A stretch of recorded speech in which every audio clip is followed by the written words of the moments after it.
पार्थाय प्रतिबोधितां भगवता नारायणेन स्वयं व्यासेन ग्रथितां पुराणमुनिना मध्ये महाभारतम् अद्वैतामृतवर्षिणीं भगवतीम् अष्टादशाध्यायिनीम् अम्ब त्वामनुसन्दधामि भगवद्गीते भवद्वेषिणीम् प्रपन्नपारिजाताय स्तोत्रवेत्रैकपाणये ज्ञानमुद्राय कृष्णाय गीतामृतदुहे नमः। सद्गुरुं सच्चिदानन्दं केवलं करुणाकरं ज्ञानयोगेश्वरं वन्दे ज्ञानदेवं पुनः पुनः। पहिल्या अध्यायाचा सारांश या भूमिकेमधून आपण जो विषय बघितला तो गीतेमध्ये कर्माचं महत्त्व, इतक्या पद्धतीने गीतेने केलेली कर्माची विषय म्हणजे कर्मविषयाच्या संदर्भात चर्चा, योगामध्ये कर्माची व्याख्या करताना किंवा योगा म्हटलं मी आत्ता चुकून, योगाची व्याख्या करताना कर्माच्या अंगाने योग म्हणजे कर्मातलं कौशल्य इतक्या पद्धतीने आणि समत्वम योग उच्यते ही दुसरी व्याख्या. कर्मातलं कौशल्य संबंध गीताभर सांगतात, त्यांचे महत्त्वाचे हे दोन विषय आहेत. दुसरा विषय समत्वम योग उच्यते. आता दुसऱ्या अध्यायामध्ये सुखदुःख समे कृत्वा लाभालाभौ जयाजयो ही जी भूमिका आहे ही त्या समबुद्धीच्या योगाचीच आहे. इथे स्थितप्रज्ञेची सुद्धा व्याख्या केलेली आहे. स्थितप्रज्ञ कसा असतो, कसा दिसतो, कसा वागतो, कसा बोलतो वगैरे. म्हणजे गीताकारांना सांगायचं जे आहे, भगवंताला गीतेच्या माध्यमातून सांगायची गोष्ट हीच आहे की समत्व बुद्धीने मनुष्याने जीवन जगावं हा एक भाग, आणि कर्माच्या बाबतीमध्ये कुठेही त्याला तडजोड नाही म्हणजे नाही, अगदी त्रिवार नाही. आणि त्यामुळे हा समन्वय आहे.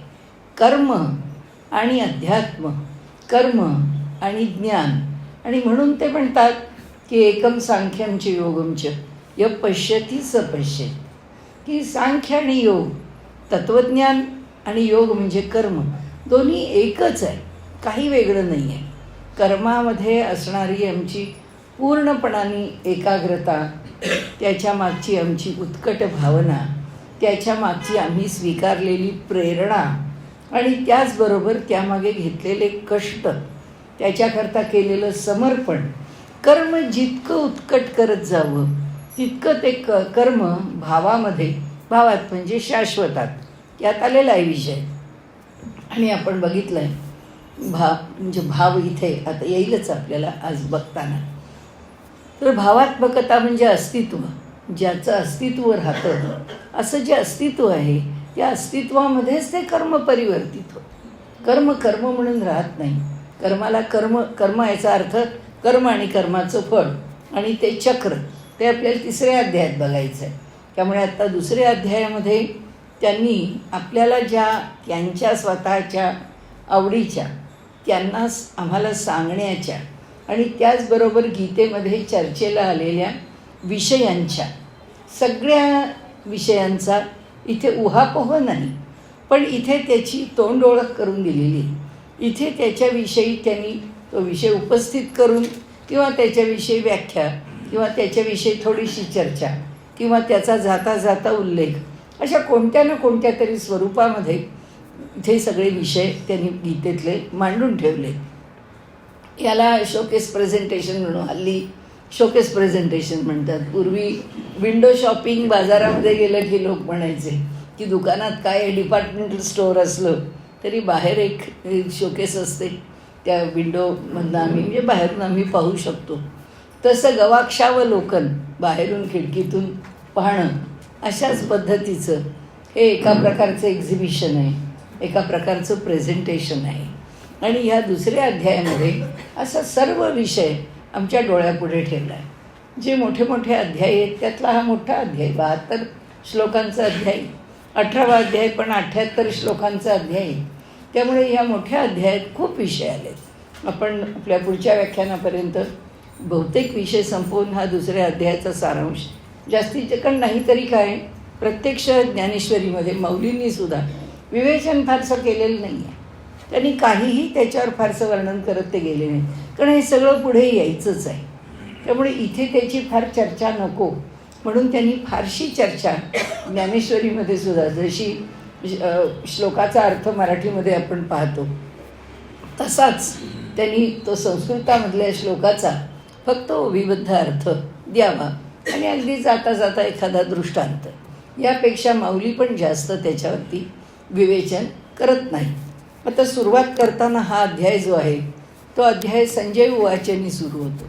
आणि संजय त्या ठिकाणी त्याच्या मनात आहे की धृतराष्ट्राला कळावं की अर्जुनाची स्थिती कशी झाली आहे आणि त्याला युद्ध करण्याकरता त्याची मनस्थिती कशी, युद्धभूमीवर येऊनसुद्धा त्या मनस्थितीमध्ये किंवा त्या भूमिकेमध्ये तो आलेला नाही आहे, जे प्रत्यक्ष युद्धाकरता तो तयार नाही. आणि म्हणून संजय म्हणतात, तम तथा कृपयाविष्टम अश्रुपूर्ण कुलेक्षणम विषिदंतमिदं वाक्यम उवाच मधुसूदन. आणि म्हणाले असं वचन ते बोलले. म्हणाले भगवान श्रीकृष्ण म्हणाले, कुतस्त्वा कश्मलमिदं, भगवान म्हणतात श्री भगवान उवाच. अरे म्हणाले काय झालं, अशा ह्या कठीण वेळी तुला जो श्रेष्ठांनी आचरलेला स्वर्गामध्ये नेण्याचा जो धर्म आहे तो धर्म तू सोडून देऊन या ठिकाणी हे काहीतरी भलतंच काय म्हणून उपस्थित केलंस. जे तुझ्यासारख्याला हे शोभत नाही की आता मला युद्ध जमत नाही, आता माझ्याकडून युद्ध होत नाही. सगळी म्हणजे आजच्या शब्दामध्ये बोलायचं तर सगळी प्रोसिजर फॉलो झालेली आहे. म्हणजे धृतराष्ट्राकडनं आपल्याकडे दूत आलेला आहे, दूतांनी आपल्याकडे जे सांगितलं आहे की तुमची मानसिकता जेवढी म्हणून ढवळून टाकता येईल किंवा तुमचं ब्रेन वॉशिंग, तुमची पूर्णपणे विचार करण्याची क्षमता किंवा तर्क बदलून टाकावा याच्याकरता जे जे करणं शक्य आहे ते त्यांनी त्यावेळी केलेलं आहे.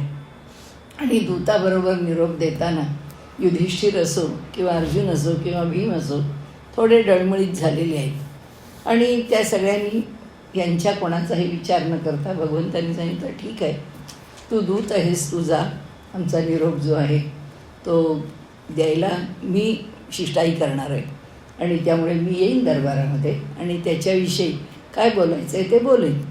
आणि त्यामुळे यांचा सगळा गुळमुळीतपणा लक्षात घेऊन द्रौपदी म्हणते, भगवंता तू तरी माझ्या बाजूने उभा आहेस की नाही. तेव्हा भगवंतांनी सांगितलं तू त्याची काळजी करू नकोस. द्रौपदी म्हणते, माझ्या सोडलेल्या केसांचा तू कधीच विस्मर पडू देऊ नकोस. नाही म्हणाले, नाहीच आहे, मला युद्धच करायचं आहे, हे युद्ध व्हायलाच पाहिजे आहे.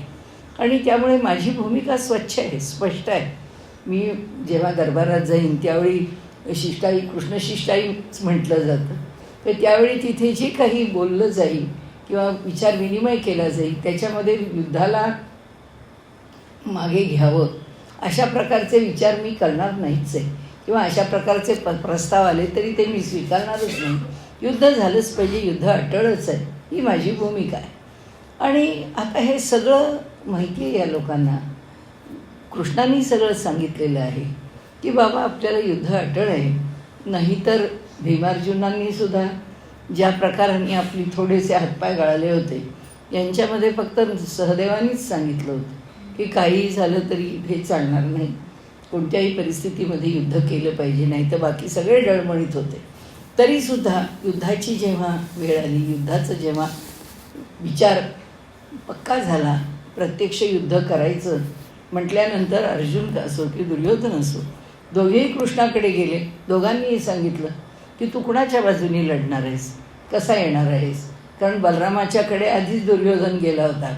बलराम म्हणाला, ह्या भानगडीत तुम्ही मला पाडू नका, मी आपला तीर्थयात्रेला जातो. कारण कोणाची बाजू, बलरामाला कधी बिचारायला कृष्णाचं राजकारण कळलं नाही. त्याला वाटलं मी इथे राहिलो, कृष्णाने मला काही सांगितलं मी कोणत्या बाजूला गेलो, मी काही भलतंच बोललो, ही भानगडच नको, आपण इथे राहूच नाही.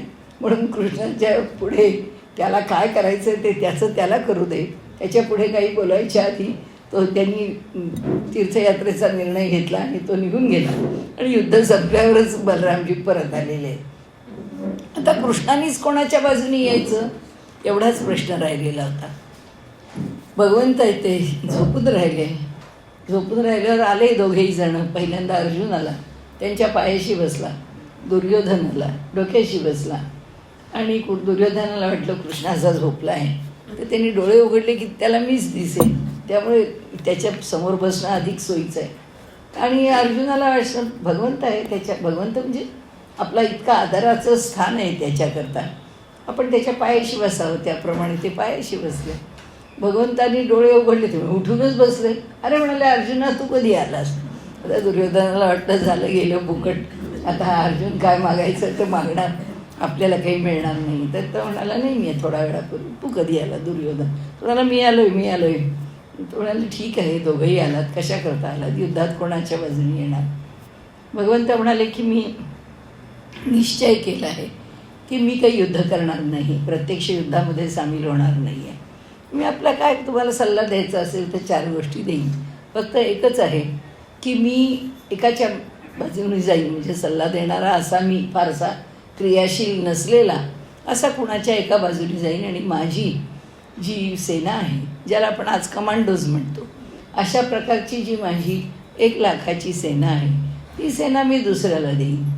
मग दुर्योधनाला वाटतं आता ह्यानी जर ती सेना मागून घेतली तर माझं बळ कमी होईल.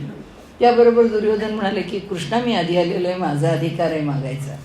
कृष्ण म्हणाला, धर्मशास्त्राप्रमाणे अर्जुनाचा अधिकार आहे आधी मागायचा. कारण म्हणाले, मोठ्या भावाने आपल्याला काय पाहिजे ते सांगायचं नसतं, लहान भावाला आधी काय द्यायचं आहे ते द्यायचं असतं, त्याला काय पाहिजे आहे ते द्यायचं, आणि मग मोठ्या भावाने आपला विचार करायचा. ठीक आहे म्हणाला. आता ह्याला वाटलं आली पंचायत. तर त्यांनी सांगितलं की काय हवं आहे अर्जुना तुला? तो म्हणाला, अर्थात कृष्णा तू. अरे म्हणाले, मी लढणार नाही आहे. मग काय झालं? म्हणाले, तू असलास की झालं, आम्हाला दुसऱ्या कशाची आवश्यकता नाही आहे. दुर्योधनाला आनंद झाला, तोही खुश आहे, ही खुश. हे सगळं झालेलं आहे. युद्धाच्या करता सगळ्या राजांना आमंत्रण केलेली आहेत. कोण कोणाच्या बाजूनी बोलणार आहे किंवा युद्ध करणार आहे, कुणाची बाजू पटलेली आहे, या सगळ्या गोष्टींचा उहापोह होऊन तिकडे 11 अक्षौहिणी आणि इथे 7 अक्षौहिणी असं सैन्य आहे. सगळं सैन्य युद्धभूमीवर आलं, युद्धभूमी ठरलेली आहे.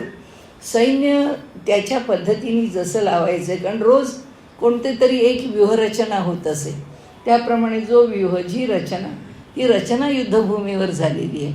आणि हे सगळं झाल्यानंतर आपण गेल्या वेळी पाहिलं तसं युधिष्ठिरांनी सगळ्या ज्येष्ठांना नमस्कार केला आहे.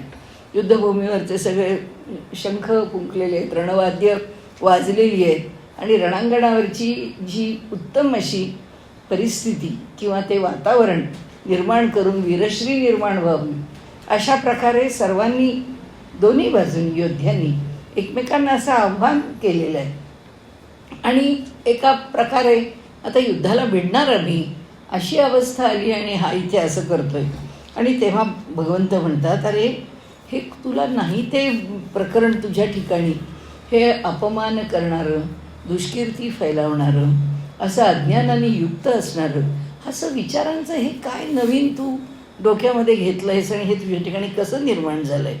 मला क्लैब्यमास्मगमः पार्थ, त्यांना दुबळेपणाला त्यांनी कीव केली. त्याला ही दुर्बलता तुला शोभत नाही अर्जुना, आणि म्हणून हे जे वागणं आहे तुझं, हे हृदयाचं जे दौर्बल्य आहे ते तू सोडून दे, हे सोडून दे आणि युद्धाला उठ.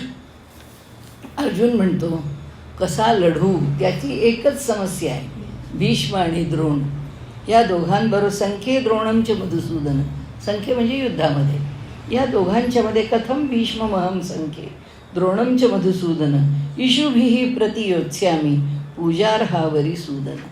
म्हणाले, जे पूजा करण्याच्या योग्यतेचे असे श्रेष्ठ पुरुष आहेत, त्या श्रेष्ठ पुरुषांच्या समोर मी युद्ध करावं मला बरोबर वाटत. ते गुरु आहेत. गुरुन हत्वा ही महानुभावान, ती किती श्रेष्ठ आहे. म्हणाले, याच्यामधून जे निर्माण होणार आहे ते फक्त माझ्या ठिकाणी जे राज्य उपभोग आहेत किंवा राज्य माझ्या, त्यालामुळे हरण्याची शंकासुद्धा नाही आहे. त्याला माहिती आहे मी हरणार नाहीच आहे. परंतु असं आहे की भुंजीय भोगान रुधिर प्रदिग्धान, रक्ताने माखलेलं असं रक्तरंजित असं जे राज्य आहे, त्या राज्याचा उपभोग कसा घ्यावा, ते राज्य कशाकरता पाहिजे आणि ते कशाने रक्तरंजित होणार आहे.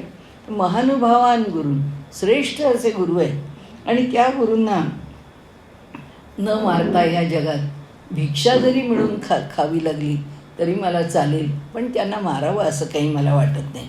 पुन्हा एकदा सांगतो की हे असं राज्य मी भोगावं का, हा माझ्या मनापुढे मोठा प्रश्न पडलेला आहे. आणि गुरु आहेत ते माझे. गुरुभाव जो आहे तो अगदी शंकराचार्यांसारख्या अजातवादी तत्ववेत्यांनी सुद्धा गुरूंच्या पुढे पूर्णपणे द्वैत स्वीकारलेलं आहे. भावाद्वैतम सदा कुर्या क्रियाद्वैतम न करहशीत, अद्वैतम त्रिषु लोकेषु नाद्वैतम गुरुणास. ते म्हणाले भावाच्या पातळीवर अद्वैत नेहमीच आहे, क्रियेच्या पातळीवर अद्वैत राहू शकत नाही. परंतु म्हणाले अद्वैत जे आहे ते तीनही लोकांमध्ये अनुभवण्याचा प्रयत्न केला किंवा त्या तत्त्वज्ञानाला अनुसरलं तरीसुद्धा शेवटी नाद्वैतम गुरुणासह, पण गुरूंच्या बरोबर अद्वैत कधीच होऊ शकत नाही. गुरु गुरु आहेत, शिष्य शिष्यच आहेत. इथलं द्वैत कधी बदलत नाही. अर्जुन म्हणतो की हे कसं मी करू, हा विषय मी माझ्या डोळ्यापुढे कसा आणू.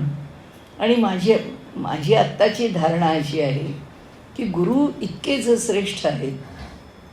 मला माहिती आहे की भीष्माचार्य काही युद्धात, रणनीतीत आणि प्रत्यक्ष पराक्रमात कुठेही कमी नाही आहेत, महारथी आहेत. जे ते माझ्याशी युद्ध करताना ते माझा पराजय करतीलच, करूच शकतील, पण म्हणतो मला खात्री आहे की पराजय मीच करेन त्यांचा. मी युद्धामध्ये हरणार नाहीच आहे.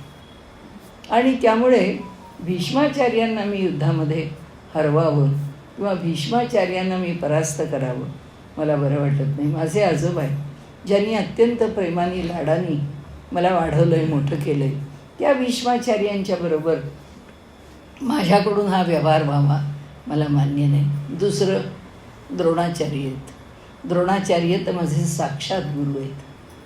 त्यांनी मला काय शिकवलं नाही, ब्रह्मास्त्रासहित सगळी शस्त्रास्त्रविद्या अत्यंत बारकाईने मला शिकवली. त्यांच्याकडून मी ही सर्व विद्या शिकून घेतली. आता माझ्या गुरूंनी मला सगळं देऊन रिकामे झाले का?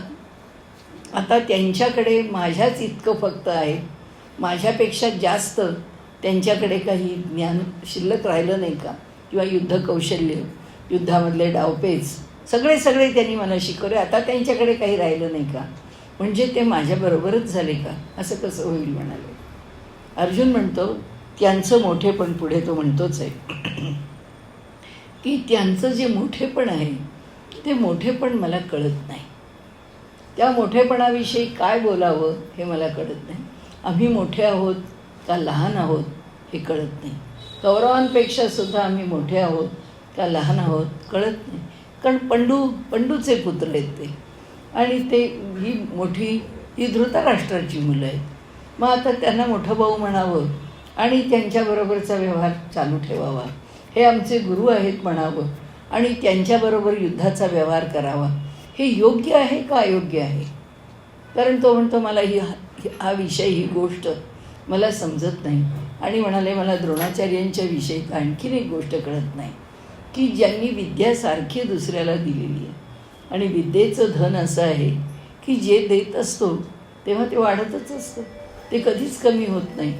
याचा अर्थ असा झाला की हे विद्याधन गुरूंनी मला दिलं आहे सगळं, पण ते देऊन देऊन त्यांच्याकडे वाढलेलंच आहे. त्यांच्याकडे जर ते वर्धिष्णू झालेलं असेल ते धन देऊन, तर ते माझ्यापेक्षा श्रेष्ठच आहे. गुरु म्हणून तर आहेतच. आणि म्हणून म्हणाले मला कळतच नाही. कतरन्नो गरीयो म्हणाले ह्यांच्या ठिकाणी यद्वा जयेम यदिवानो जयेयुः. आम्ही जिंकणार आहोत का जिंकणार नाही आहोत मला माहिती नाही. यातनं काय घडेल ते मला माहिती नाही. कोण श्रेष्ठ आहे हे सुद्धा मी जाणत नाही. त्याचबरोबर म्हणाले, आम्हाला यांना मारून मात्र जगावंसं वाटणार नाही, ही वस्तुस्थिती आहे. यांच्याशी युद्ध करावं असं मला वाटत नाही.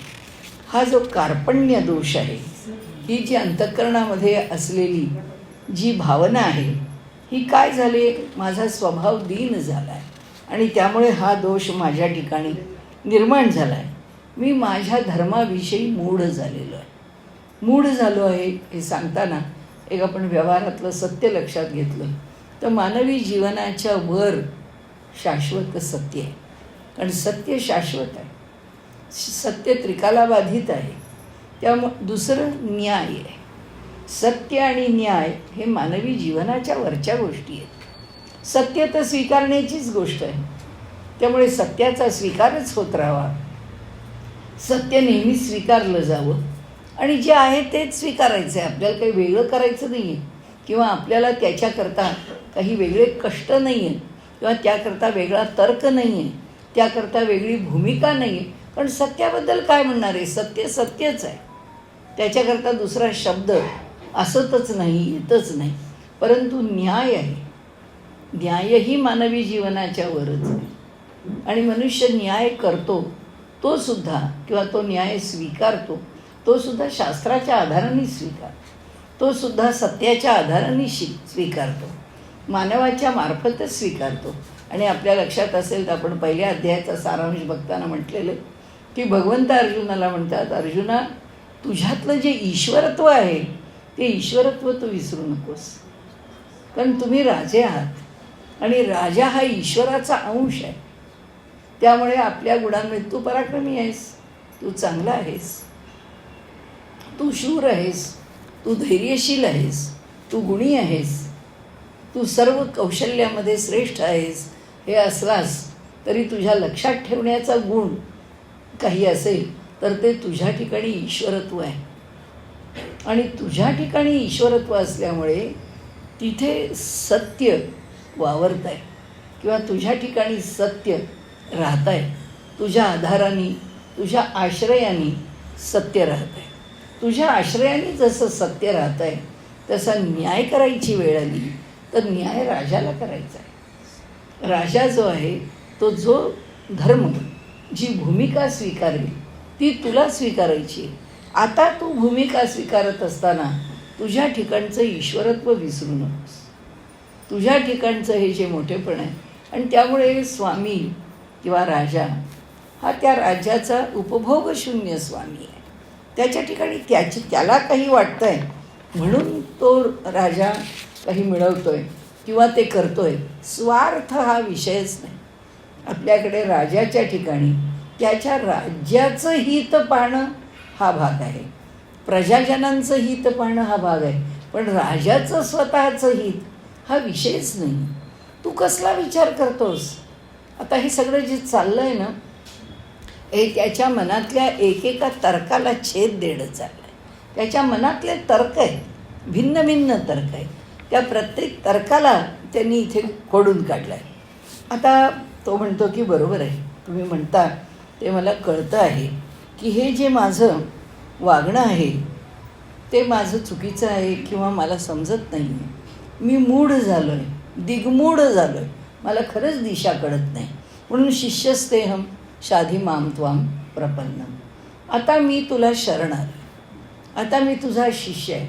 आत्तापर्यंत शिष्यभावाने कधीच अर्जुनाने भगवंताशी मैत्री, प्रेम, व्यवहार किंवा जो आदर आहे तो त्या पद्धतीने कधीच केलेला नाही. सखा येतो, त्याचा मित्र आहे आणि मित्रामध्ये किंवा मैत्रीमध्ये सुद्धा जी आदराची भावना आहे, जे दिलखुलासपण आहे, त्याच्यातली जी मोकळीक आहे तीच मोकळीक अर्जुनांनी अनुभवलेली. आता तो म्हणतो आता तू माझा गुरु आहेस, मी तुझा शिष्य आहे आणि म्हणून शिष्यस्तेहम शाधी माम त्वाम प्रपन्नम. मी आता तुझा शिष्य आहे, तूच मला आता शाधी उपदेश कर, तूच मला आता काहीतरी सांग. तो आम प्रपन्नम, मी प्रपन्न आहे, तुला शरण आलो आहे. ही अनन्य शरणागती. या एका प्रपन्न शब्दावरती रामानुज संप्रदायाचं विशिष्ट अद्वैत उभं आहे. प्रपन्न, त्यांच्याकडे प्रपन्न भक्तीच आहे. की भक्तीमध्ये जीवे वित्ते प्राण्याचे ते सगळं सगळं सगळ्या सहित भगवंताच्या ठिकाणी सगळं समर्पण आहे. आता हा प्रपन्न शब्द वापरतो आहे की मी सर्व भावानी तुला शरण आलेलो आहे. आणि आता तू मला सांग मी कसं वागावं, काय करावं, नेमकं मला मार्गदर्शन कर. मला इंद्राचं राज्य मिळालं तरी नको, मला तो अधिकार नको, मला लोकामध्ये ह्या पृथ्वीतलावर आम्ही जिंकलो मला तोही अधिकार नको. हे पृथ्वीतलावरचं निष्कंटक राज्य किंवा स्वर्गीचं राज्य या दोन्ही राज्यांच्या विषयीचं मला आकर्षण नाही आहे. आता संजय पुन्हा म्हणतो की अशा प्रकारे ऋषिकेशम गुडाकेश परंतप श्रेष्ठ असा योद्धा आहे. आणि गुडाकेश ज्यांनी निद्रेवरती पूर्ण नियंत्रण मिळवलेलं आहे, अशा अनेक गुणांनी युक्त असणारा आणि निद्रेवरच्या नियंत्रणाने, जसं आपण रामायणामध्ये लक्ष्मणाचं बघितलं की 12 वर्ष भगवंताची सेवा करत असताना तो सगळा 14 वर्षाचा वनामधला काळ आहे, त्यात लक्ष्मण झोपलेला नाही.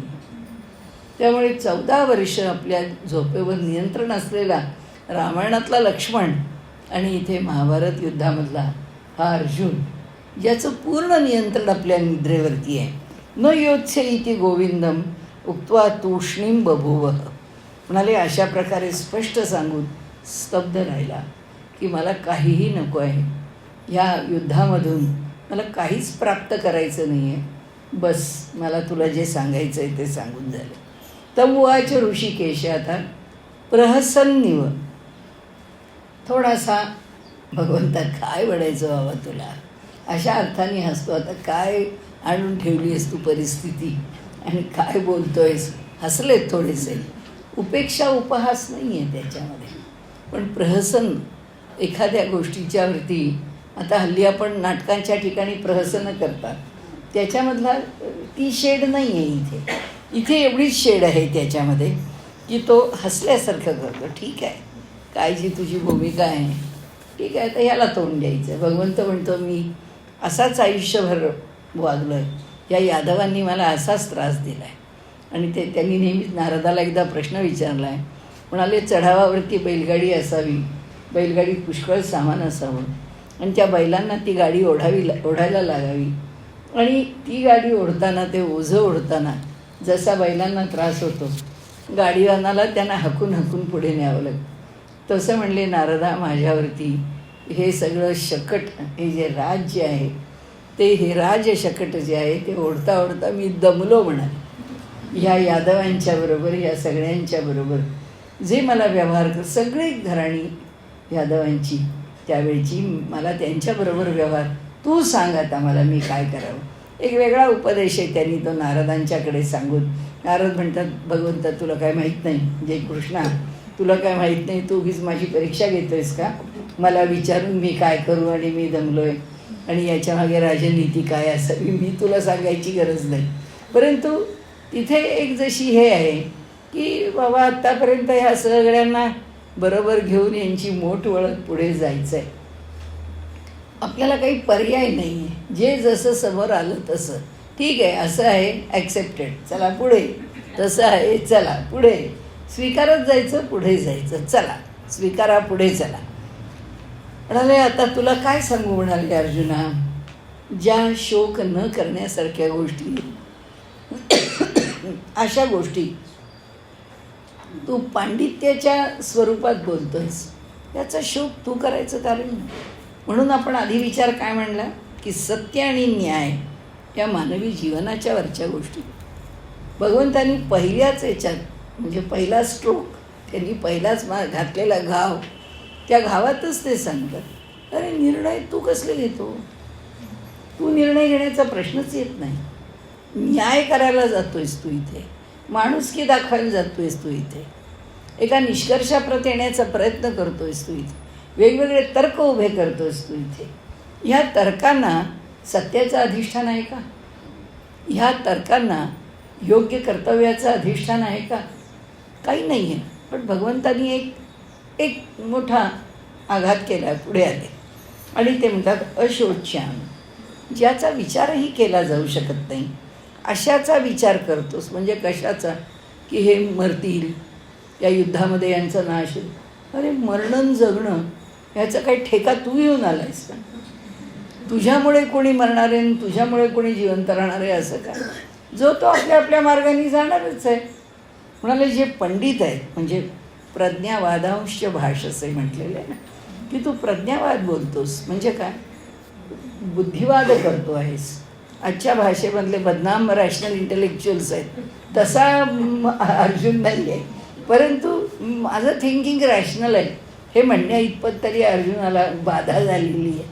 कारण तो मूढ झालेला आहे. त्याला असं वाटतं की माझा तर्क, माझा विचार, माझं सांगणं हे अधिक योग्य आहे आणि भगवंतानी याचा विचार करावा, नको हे युद्ध. आता तिसरं महायुद्ध आपल्याकडे यायचं म्हटलं तर किती त्याची चर्चा आहे. एका बाजूनी जोरदार तयारी सगळ्यांची आपापल्या परीनेच चालू आहे. सगळे शस्त्रास्त्र वाढवत आहेत, सगळे आपापल्या परीने सगळ्या प्रकारच्या युद्धभूमींच्यावरती सज्ज होत आहेत. आकाशात पण आहेत, पाण्यात पण आहेत, जमिनीवर पण आहेत, चाललं आहे. एकापेक्षा एक तयारी चालू आहे. तरी प्रत्येकजण सांगत आहे की आम्हाला युद्ध नको आहे, युद्ध होऊ नये असंच वाटतं, होऊ नये असं वाटतं आणि सगळ्यांची तयारी मात्र चालू आहे. म्हणजे हे सगळं जे प्रकरण आहे असंच असतं. कारण हे सगळे जे राजकीय डावपेच असतात ते खेळावेच लागतात, त्याच्याशिवाय काही पर्याय नसतो. तो भाग वेगळा. आता इथं काय प्रश्न आहे? इथं तर तू युद्धभूमीवरच येऊन उभं राहिलेला आहेस आणि युद्ध करायचं सर्व बाजूनी विचार करून आता ठरलेलं आहे. आता सगळ्या सहित आपण तयार झालेलो आहे. आता ह्या पांडित्यांच्या गोष्टी तू काय बोलतोस? आणि म्हणून त्यांनी सांगितलं इथे की तू ह्या विषयामध्ये पडू नकोस बाबा, आणि तू हा प्रज्ञावाद माझ्याकडे मांडू नकोस. म्हणाले कुणीही पंडित हा कधीच, ज्ञानी हा कधीच तुझ्यासारखा विचार करत नाही. तू ज्या पद्धतीने विचार करतो आहेस त्या पद्धतीने जे गेले आहेत आणि जे जातील या सगळ्यांच्या विषयी तो मनात केव्हाही कोणत्याही परिस्थितीत तो कधीच शोक करत नाही. आणि त्यामुळे हे जे तुला वाटतं आहे ते काही माझ्या दृष्टीने खरं नाही आहे. म्हणून ते म्हणतात की न चैव न भविष्यामः सर्वे वयमतः परम. म्हणाले हे जे सगळे असणार नाहीत असेही नाही, आणि न त्वेवाहम जातु नासम त्वम नेमे जनाधिपा. त्याचप्रमाणे मी कधीही मागे नव्हतो, पुढेही असणार नाही असं नाही. आपण आहोतच, पूर्वीही होतो, आपण आताही आहोत, आणि यापुढे आम्ही असणार नाही असं नाही, पूर्वी नव्हतो असं नाही, आत्ता तर आम्ही प्रत्यक्ष विद्यमान आहोत. आणि त्यामुळे या सर्वांना मारणारा तू कोण? जेव्हा आपण दिसत नव्हतो, एका इंग्रजी लेखकांनी असं म्हटलं आहे की ही संकल्पना अशी आहे गीतेमधली की म्हणाले एखाद्या नदीवरचा पूल असावा, तो पूल फक्त दिसत असावा आणि बाकी सगळं दाट धुक्यामध्ये असावं. तर त्या पुलावरून जाणारी माणसं तेवढी दिसतात, पण ती आता कुठं जाऊन पोचतात तेही दिसत नाही, कारण ते दाट धुक्यात आहे. ते कुठून इथे आलेत तेही दिसत नाही, कारण ते दाट धुक्यात आहे.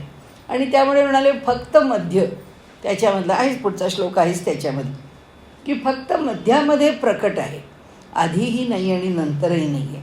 आणि त्यामुळे भविष्यामध्ये आम्ही सगळे असू, भविष्यामध्ये आम्ही सगळे नसू. नसू म्हणजे ह्याच रूपामध्ये थोडेच असणार आहे. त्यामुळे आम्ही ह्या देहाने असणारच नाही, पण आम्ही नक्कीच कसे ना कसे तरी कोणत्या ना कोणत्या तरी रूपात विद्यमान असणारच आहे.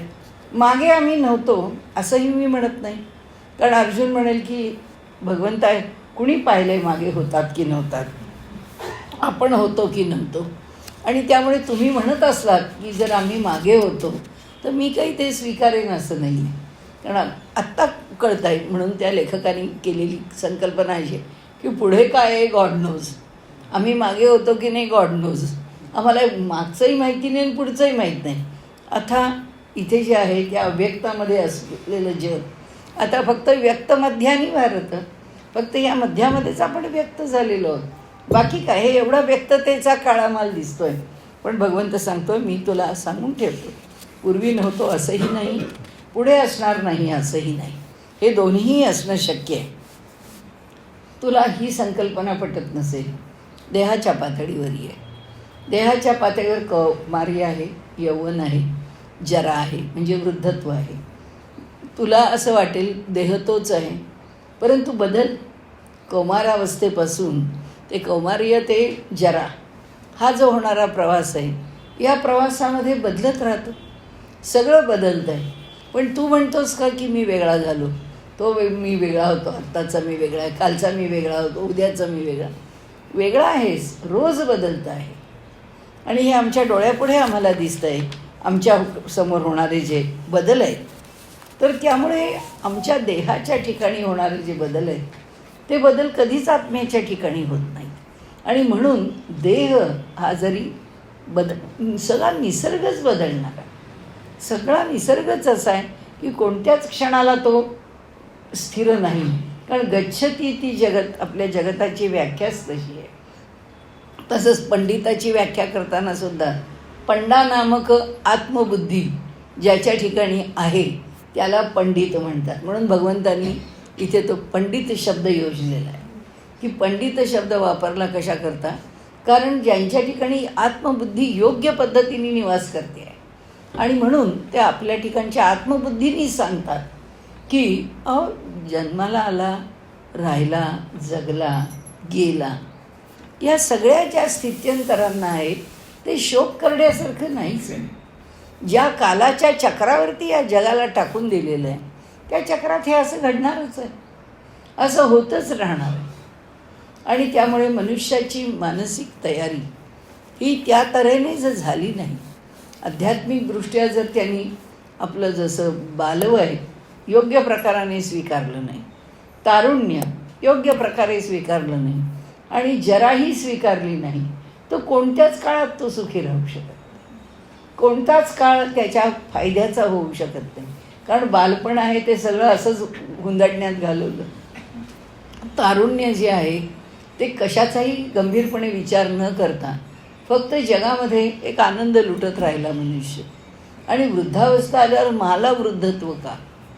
कारण आजकाल आपण जेव्हा बघतो कुणालाच येऊ नये, कुणाच्याच बाबतीत कुणालाच रोगराई होऊ नये, पण झालं ठीक आहे, काय नशिबाचे भोग आहेत असं पूर्वी लोक म्हणत होते की आलं आपल्या मागे दुखणं, काय करणार, नशिबाचे भोग आहे. पण आता लोकांची भूमिका अशी आहे की अहो ठीक आहे, हे दुखणं जे आहे आलं मला, पण हे मलाच का म्हणजे दुसऱ्याला येऊ दे का? मलाच का म्हणजे काय, मला नको येऊ दे, दुसऱ्याला येऊ दे. म्हणजे जगात जर काही दुःख यायची असेल तर ती दुसऱ्यांना येऊ दे, मला असं कसं होईल? असं होणारच नाही. त्याच्यामध्ये कुणी ना कुणीतरी ते जाते न जाते टळे मृत्यूला म्हणतो सबूर परिते ना स्वार्थ वृत्तीमुळे प्रत्येकालाच त्या जात्यात भरडलं जावंच लागतं. ते तो भरडला जाणारच आहे. त्याच्यावरती हे मला का हे उत्तर नाही आहे. आणि म्हणून ते म्हणतात हा जो पंडा म्हणजे पंडित का म्हटलं जातं, कारण आत्मबुद्धी त्याच्या ठिकाणी फार योग्य तऱ्हेने असते, त्याला पंडा बुद्धी असं म्हटलं जातं, जी आत्मबुद्धीच्या वरती अधिष्ठित आहे. आणि म्हणून ती बुद्धी मनुष्याला मृत्यूचा शोक किंवा येणाऱ्या घडणाऱ्या गोष्टींचा शोक करू देत नाही, त्याच्याकडनं होत नाही. कारण त्याच्याकडे तितकं ज्ञान आहे आणि तितकी समजूत आहे. आणि ती समजूत केवळ स्वीकारायची म्हणून नाही आहे, ती आतून निर्माण झालेली आहे. आणि म्हणून तो पंडित आहे. आता त्यांनी सांगितलं की सगळे जे विकार आहेत, देहाचे घडणारे विकार आहेत, शरीरावरती येणारे जन्म मृत्यू आदी विकार आहेत, हे सगळे विकार म्हणून माणसाला अज्ञानामुळे भासतात. वास्तविक पाहता एक सुंदर असं सत्य त्यांनी म्हणलं आहे, मात्रा स्पर्शास्तु कौंतेय शीतोष्ण सुख दुःखदाह. म्हणाले एकच आहे ह्या जगाचा संबंध कशाशी असेल तर विषयांची इंद्रिय आणि ते विषय यांचा संपर्क, की त्या संपर्कामध्ये मनुष्याला सुख होतं, मनुष्याला दुःख होतं. की आता पाय बसलो, पाय सोडून बसलो, पायाला त्रास व्हायला लागला, ताण पडला, म्हणजे काय, भूमीचा स्पर्श, या गादीचा स्पर्श, त्या टेबलाला धरून बसणं झालं, हे काही जमत नाही आहे, त्या देहाला जमत नाही. असं जमत नाही असं जेव्हा घडतं तेव्हा तो म्हणतो नाही हो, जरा अवघड होतं बसणं, 2 तास बसणं म्हणजे कठीण होतं. जास्त वेळ बसायला जमत नाही. हे जे सुरू होतं या जगामधले सगळे सुखदुःखाचे व्यवहार असे की जे आपल्याला प्रसन्न करणार आहे, मनाला प्रसन्न करणार आहे, तर लगेच ते सगळं सुखाचं आहे. शरीराला प्रसन्न करणारे आपण तर बघतोच रोजच्या जीवनामध्ये. आपल्या जर पाहिलं आपण तर सर्व प्रकारांनी आनंद अनुभवण्याचा प्रयत्न करतो, सर्व इंद्रियांनी एका वेळी करत असतो. म्हणजे रात्री टी व्हीच्या पुढे बसतो, डोळ्यांनी टी व्ही बघतो किंवा कानाने तो ऐकतो, तिथंच जेवायचं घेतलेलं असतं, म्हणजे तिथंच जेवणाचा अनुभव घेत असतो, आनंद घेत असतो. त्या हॉलमध्ये चांगले फ्लॉवरपॉट्स, आता मोगऱ्याचे दिवस, छान मोगऱ्याचे गजरे लावून ठेवलेले असतात, सुगंधाचा अनुभव घेत असतो. आणि आपल्याला माहीत असतं की चांगलं अर्धा तास, पाऊण तास, 1 तास जाणार आहे. जेवण झालं की तिथेच तो पायाला हाताला मसाज करत बसतो. त्याच्या कातडीचा, त्वचेचा सुद्धा जो स्पर्श आहे, म्हणजे शब्द, स्पर्श, रूप, रस, गंध, या सगळ्याचा अनुभव मनुष्य सारखा घेत असतो, एका वेळी घेत असतो. जितका घेता आला तितका घेतो. म्हणून त्यांनी सांगितलं की काय होतं की ह्या सगळ्या अनुभवांना एक अनित्यता आहे, ते कायम आम्हाला घडणार आहे असं नाही आहे. आणि त्यामुळे आज अमुक एक घडलं नाही, आज तमुक एक घडलं नाही. म्हणजे आज शब्दाने आम्हाला त्रास दिला तर उद्या आम्हाला गंधाने त्रास दिला, तर परवा आम्हाला श्रवणाने त्रास दिला. हे एवढे मोठमोठे DJ लावून ठेवले लोकांनी, आमचं डोकं दुखायची वेळ आहे. मग काय करणार? तिथे त्या लोकांचे कार्यक्रम असतात, त्यांना ती परवानगी मिळालेली असते, आम्हाला सहन करावं लागतं. हे सगळे सुख जी आहेत, हे सगळे जो भोग आहेत, हे सगळे भोग अनित्य आहेत. म्हणजे पहिल्यांदा काय सांगितलं की बाबा रे, मारणारा तू नाहीस, मरणारे ते नाहीत. ते जे सृष्टीचं चक्र आहे त्या चक्राप्रमाणे हे चाललं आहे. या पहिल्या गोष्टीवरती तुला जर पटत नसेल तर तुला सांगतो मी की अरे असं काही नसतं. आपण पूर्वीही होतो, आपण आत्ताही आहोत आणि आपण नंतरही असू, केव्हाही असू, एकाच वेळी असू असं नाही. ज्यावेळी जो असेल त्यावेळी तो असेल, पण हे चक्र चालू असणार आहे. आपण पाहतोच ना. कुणी म्हणतो काय तुम्हाला काय झालं तर कसं काय वाटतं, म्हणतो नाही बरं आहे, अजून तरी सगळं शरीर बरं चाललं आहे. मग ते म्हणतात हो आता मी 80, मग आपण लगेच म्हणतो हो तुम्ही 80 आहात, अजून मला 80 व्हायला 5 वर्ष आहेत, अजून मला 7 वर्ष आहेत, अजून मला 10 वर्ष आहेत, मी तिथपर्यंत अजून आले नाही.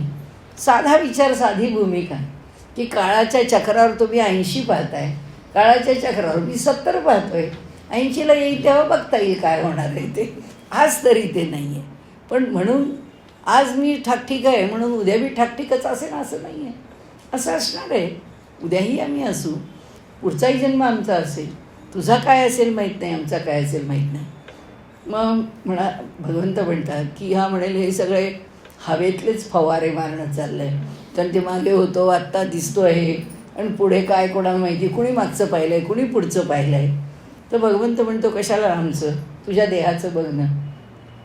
कौमारी आहे, तारुण्य आहे, वृद्धावस्था आहे, देहाचीच पाहतोयस ना तू. आता ते पाहिल्यानंतर तर लक्षात आलं तुझ्या, ठीक आहे ही एवढी गोष्ट तुला कळली नाही कळली. सुख आणि दुःख, तुझ्या दुःखाच्या गोष्टी सांगतोयस किंवा त्यांना मारणं म्हणजे दुःखाची घटना आहे. तुला असं वाटतं का की सगळं शाश्वत आहे?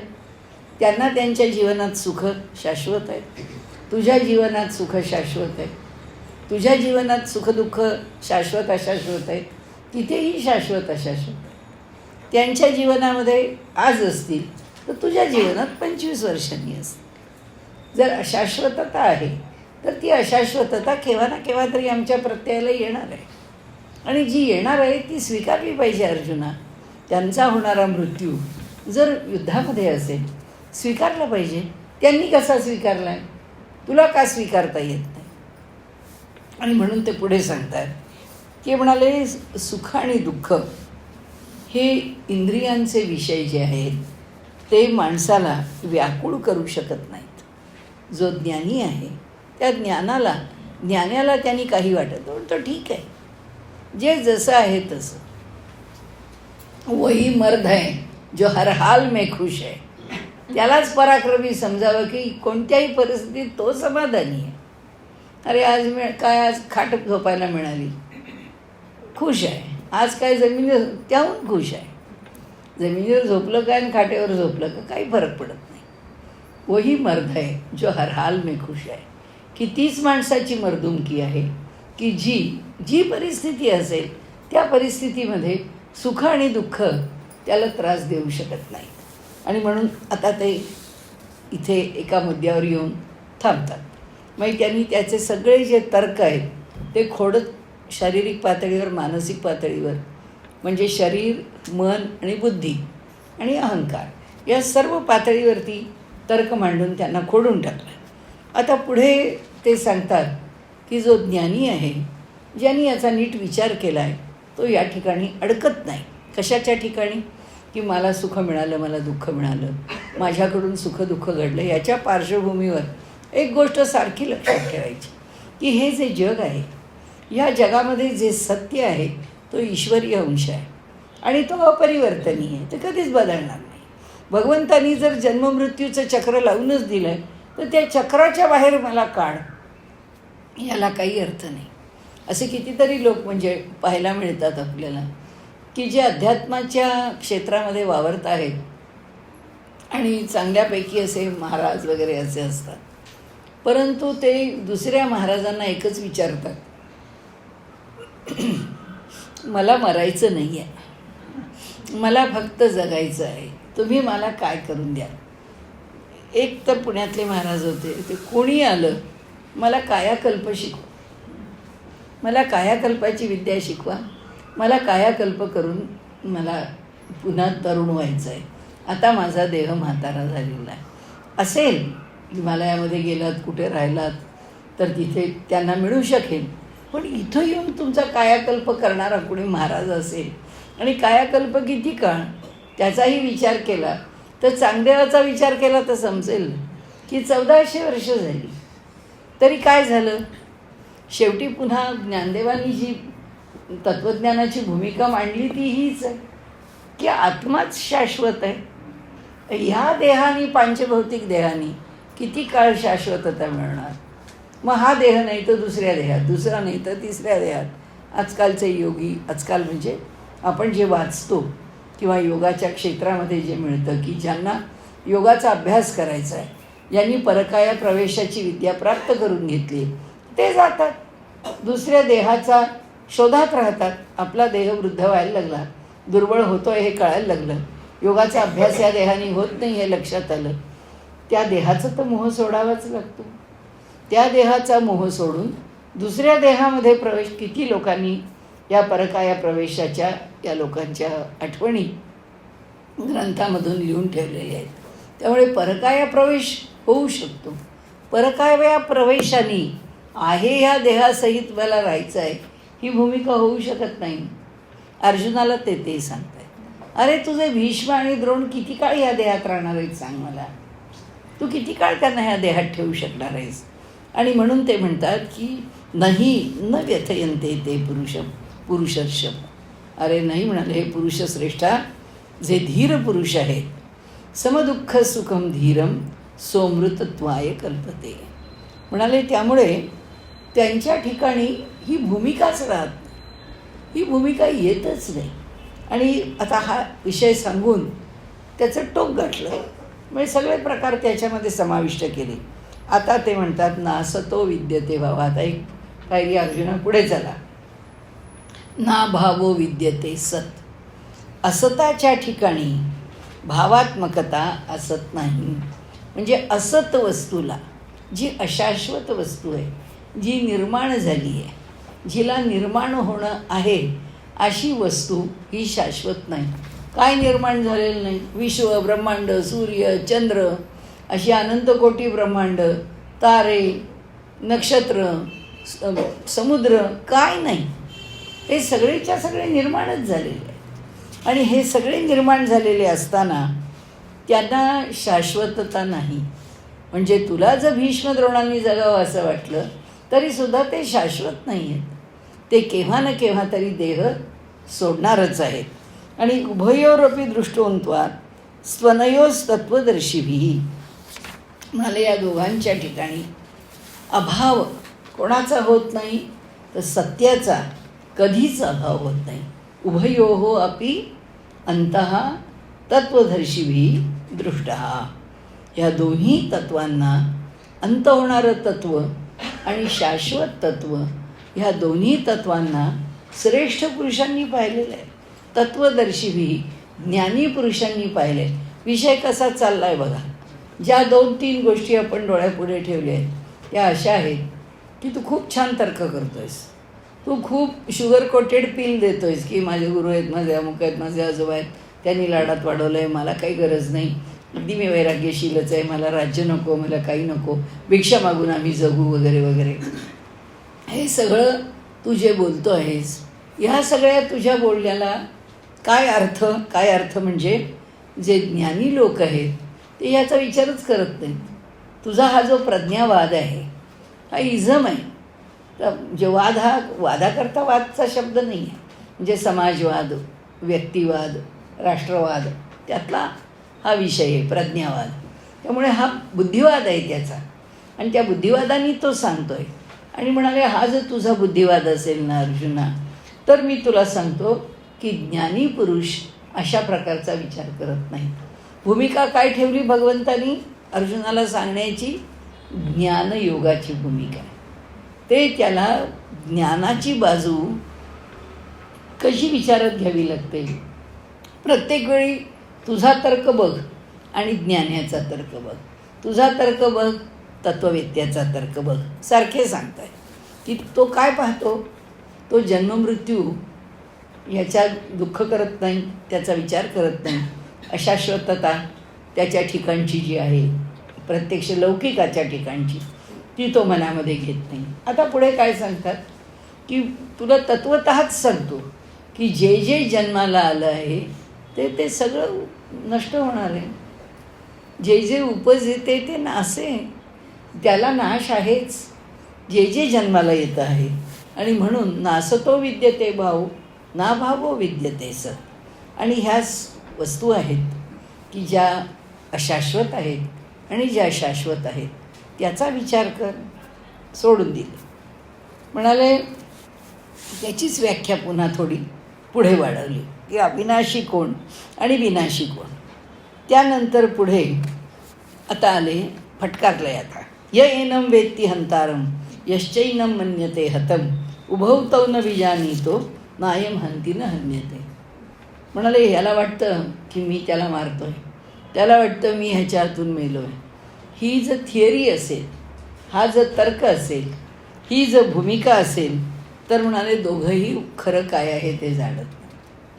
ना कुणी कुणाला मारणारा आहे, ना कुणी कुणाकडनं मृत्यू घडवून घेणारा आहे.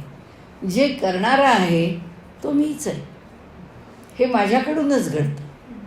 हे वास्तव सत्य आहे. आता ह्याच्यावरती जे ऑब्जेक्शन आहे किंवा जो तर्क उभा राहील ते म्हणतील मग कशाला खून करणाऱ्याला, आता कशाला या आतिकला एवढ्या शिक्षा, 200 लोकांना मारलं म्हणतात आणि त्याचा एन्काउंटर झाला म्हणतात. त्यांच्याच लोकांकडनं झाला पण एन्काउंटर तर झाला. त्याचा काकाही गेला, त्याचा मुलगाही गेला, 3 पिढ्या गेल्या एन्काउंटरमध्ये. आणि एकूण गेली ती 6 माणसं तर आत्ता आपल्या डोळ्यासमोर दिसत आहे. ती गेली, आधी 2 गेली, तिथे ती 2 गेली, तिथेही 2 गेली, अशी 2, 2, 4, 2, 6. त्या 17-18तल्यापैकी हे 6 तर गेले. आता आणखीन किती तिकडे जात आहेत गेलेत आपल्याला माहीत नाही. मग यांना मारता कशाला? जर सगळं भगवंतच करतो, मारणाराही जर हा नाही आणि मारून घेणाऱ्याला जर वाटत असेल मी याच्याकडनं मारून घेतो तर चूक आहे. आणि इथेच जी त्याला आपण काय म्हणू, गफलत नाही म्हणणार, पण हीच जागा घेऊन जो प्रतिपक्षाचा मनुष्य आहे तो तत्त्वज्ञानावर हल्ला करतो. कारण तत्त्वज्ञानामध्ये शाश्वताचं वर्णन करतानाची जी भूमिका आहे ती भूमिका आणि व्यवहारवादाची भूमिका यात अंतर आहे. हा व्यवहाराचा विचार नाहीच आहे, हा शाश्वत विचार आहे. म्हणून आपण पहिल्यांदा काय म्हटलं, भूमिका डोळ्यापुढे एकच घ्यायची, सत्य आणि न्याय. न्याय कशा करताय? सत्याकरताच आहे. आणि सत्य तर शाश्वत सत्य आहे, कारण ते ईश्वराचा अंश आहे किंवा ईश्वरी सत्ता आहे ती. नाहीतरी आपण म्हणतोच ना की ईश्वरी सत्तेने घडतं. सत्ता कुठून आला शब्द? सतपासून आला. सत म्हणजे काय? सत्य. आणि त्या सत्यावरती अधिष्ठित असलेली सत्ता आहे, म्हणजे ही ईश्वरी सत्ता आहे. ईश्वरी सत्तेतले नियम हे व्यावहारिक सत्तेमध्ये कधीच लागू शकत. आणि त्यामुळे हे तर्क चुकीचे आहेत की मग जर का मारणारा ज्याला म्हणजे मारून घेतो तो, हे दोघेही जण जर कोणीच नाही आहेत, मारून घेणाराही मारून घेणारा नाही आहे, मारणाराही मारणारा नाही आहे, तर मग हे सगळे न्याय वगैरे न्यायालय बंद करून टाका. ही न्यायाची भूमिका सगळी सोडून असं नाही आहे. म्हणून म्हटलं आहे काय की सत्य आणि न्याय दोन्ही मानवी जीवनाच्या वर आहे. जेव्हा न्याय करायची वेळ येते तेव्हा न्याय कशाच्या आधारावर केला जातो? सत्याच्या. नियम कशाच्या आधारावर रचला जातो? सत्याच्या. त्या नियमाच्या आधाराने जे निर्माण केलेले कायदे आहेत ते कायदे सत्याधिष्ठितच आहे. तसे जर आम्ही केले नाही ते कायद्यामध्ये बदल करावे लागतात, ते कायदे सुधारून घ्यावे लागतात वगैरे वगैरे. तो विषय सोडा. पण त्यांनी इथे सांगितलं आहे की जो त्याला मारणारा समजतो, म्हणजे कोणाला य एनम वेत्ती हंतारम यश्चैनम मन्यते हतम. आता हा कोण आहे बरं? आता अर्जुना तुला सांगतो, हा मनुष्य हा त्याच्या पांचभौतिक देहाने ओळखू नकोस. तो मनुष्य हा त्याच्या ठिकाणी असणाऱ्या आत्मतत्वाने ओळख.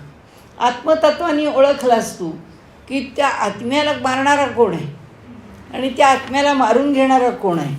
कोणी नाही आहे. न जायते म्रियते वा कदाचित. म्हणाले की कुणीही, हा आत्मा केव्हाही जन्माला येत नाही, हा आत्मा केव्हाही मरत नाही, हा आत्मा नाही असं कधीही होत नाही. आणि म्हणून हा एकदा होऊन गेलेला मनुष्य पुन्हा जन्माला येणार आहे. अजो नित्य शाश्वतोयम पुराणो न हन्यते हन्यमाने शरीरे. शरीराचा नाश झाला तरी हा नाश पावत नाही. म्हणून हा न जन्मणारा पण नित्य असा शाश्वत आहे. आणि त्यामुळे देहाच्या आश्रयाने पुन्हा तो जन्माला येतो, दुसऱ्या देहाच्या आश्रयाने. तो आहेच. कसा असू शकतो? जेव्हा व्यक्तमध्यानी भारतं त्यावेळी हा आमच्यासारखा पांचभौतिक देह घेऊन इथे प्रकट आहे. ह्याच्या आधी पांचभौतिक देह नव्हता पण सूक्ष्मदेह होता.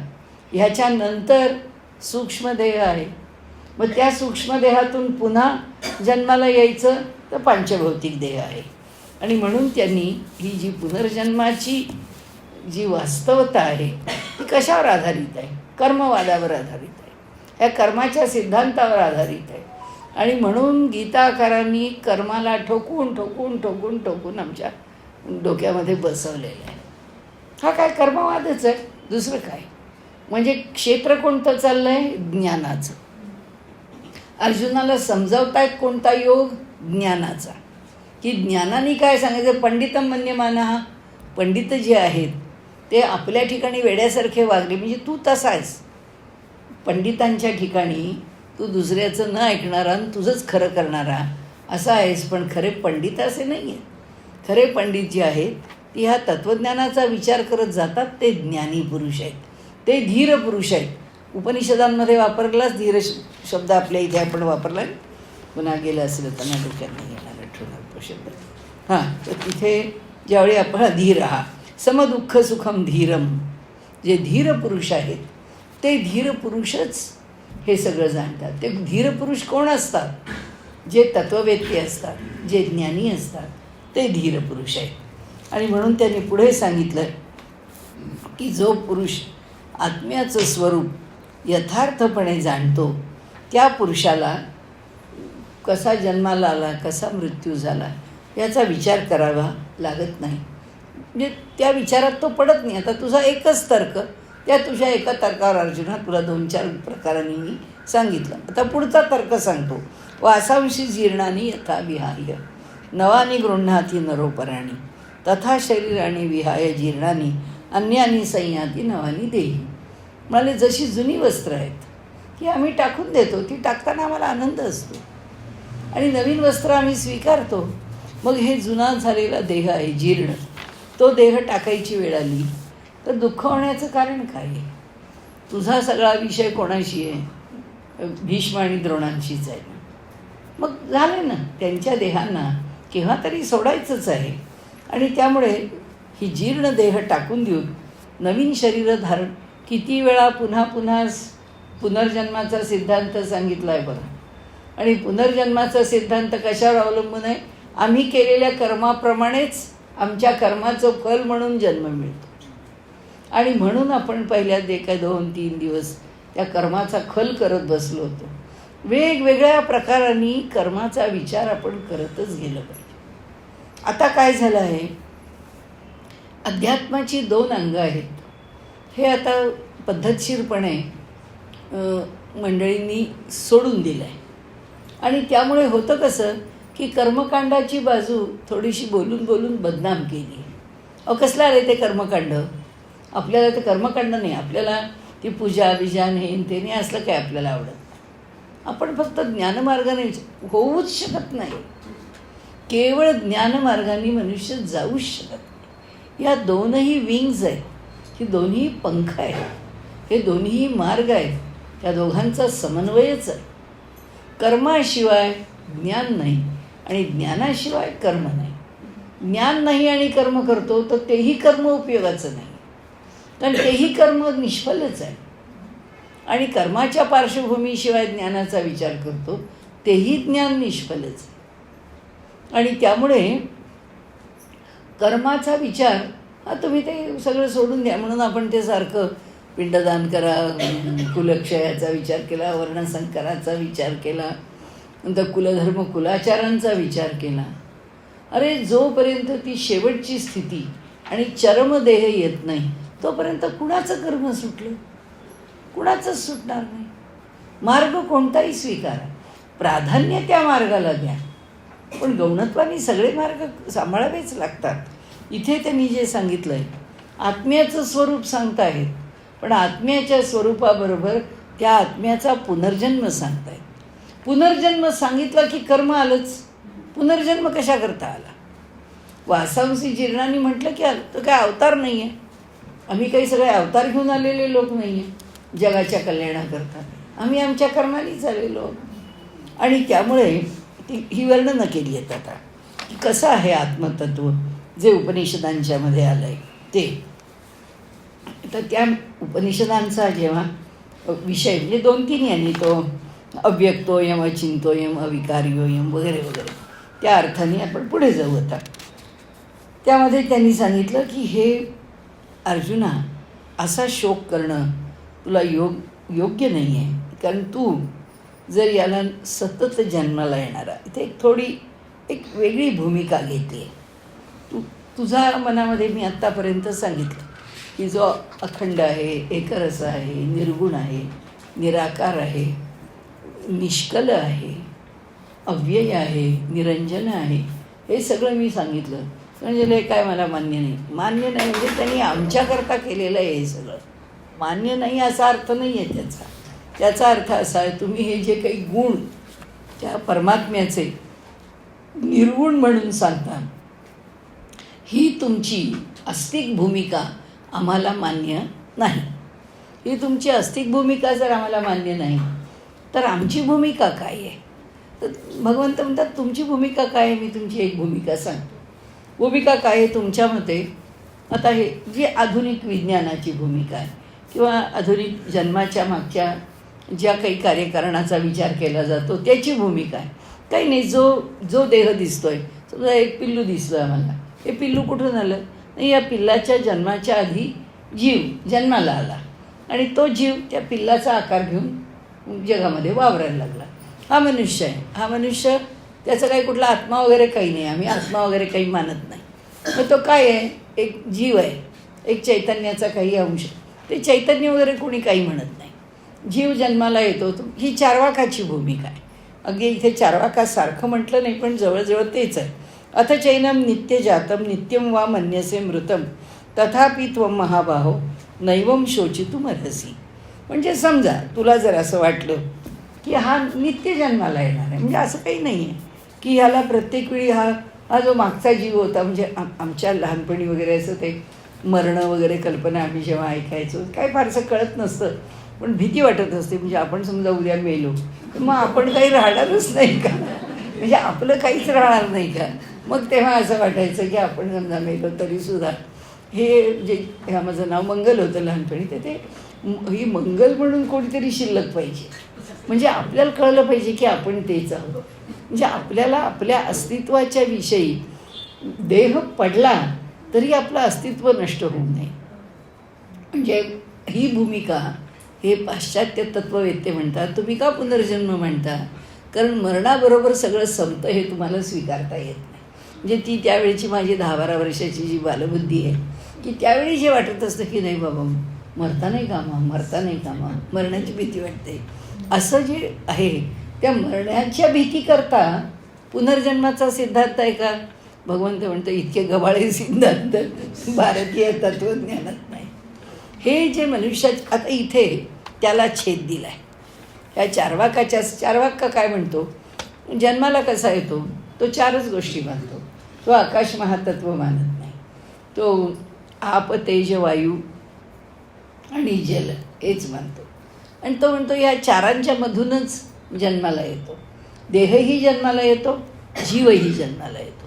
मग त्याचं उदाहरण कोणतं आहे? त्याचं उदाहरण असं आहे की विड्याचं पान, कात आणि चुना या ज्या 3 गोष्टी आहेत, या 3 गोष्टी जेव्हा एकत्रित केल्या जातात आणि त्या खाल्ल्या जातात तेव्हा तोंडामध्ये निर्माण झालेला रस जो रंग निर्माण करतो, त्यात ना चुना लाल आहे, ना पान लाल आहे, ना कात तोंड रंगतं त्या रंगासारखं लाल आहे. तरीही या 3-4 गोष्टींनी मिळून जेव्हा तोंडामध्ये लाल रंग तयार होतो तसंच आहे. जेव्हा या पृथ्वीवरती काही महाभूतं एकत्र होतात, जी आम्ही 4 महाभूतं मानली आहेत, ती 4 महाभूतं एकत्र झाली की तो 5वा जीव त्याच्याबरोबर आपोआप तयार होतो. तसं इथे ती भूमिका मांडली आहे की अथचैनम नित्य जातम, तो नेहमीच जन्माला येतो. म्हणजे आता हा जीव जन्माला आला, हे वस्तू जन्माला, म्हणजे काय जे निर्माण केलं आहे ते, समजा इथे झाड आहे, समजा इथे वेल आहे, समजा इथे सरपटणार आहे, एखादी आळी आहे, काय जी जगामध्ये निर्माण झालेली जाती आहे, तर त्या जातीबरोबर तो जीव जन्माला आला आहे. आणि म्हणून नित्य जातम, नित्य वा मन्यसे मृतम, किंवा तोच मरतो. म्हणजे त्याला जसं जन्माला येतो तसं देह पडला की देहाबरोबर मरून जातो. तथापि त्वम महाबाहो नैव शोचितुम अर्हसि, मग तर तुला काहीच काळजी करायचं कारण नाही. देहाबरोबरच जन्माला आला आणि देहाबरोबरच जाणार आहे, म्हणजे मग काय ठीक आहे, तो देहाबरोबर जाईल. पुन्हा देह आला की त्या देहाबरोबर कोणता जीव यायचा, म्हणजे जीव असा कोणी नाहीच आहे. ते जन्माला आलेत आणि गेलेत. मग ते जर असेच जन्माला येऊन असेच जर जात असले तर तुला ते जाणार आहे त्याचं शोक करायचं काय कारण? तो जाणारच आहे. ही एक भूमिका मांडली. आणि मग पुन्हा म्हणाले जातस्य हि ध्रुवो मृत्यूत ध्रुवम जन्म मृतस्य च तस्मात् अपरिहार्यर्थे न त्वम शोचितुमर्हतीस. आणि म्हणून म्हणाले ही या गोष्टीला काही उपाय आहे का? आता तुझीच थिअरी आहे की जन्माला येताना तो आला आहे आणि मरताना तो मरून गेला आहे. आत्मा नावाची गोष्ट कोणतीच नाही आहे. मग जन्माला येणं आणि मरणं हे आपलं घडत राहतं. हे आपलं चक्र आहे, ते चक्र चालू आहे. मग ह्या चक्रामध्ये आता तुला शोक करायचं कारणच नाही आहे. हे निसर्गाचं चक्र आहे, चालू आहे. त्या चक्राप्रमाणे जायचं तेव्हा जाईल.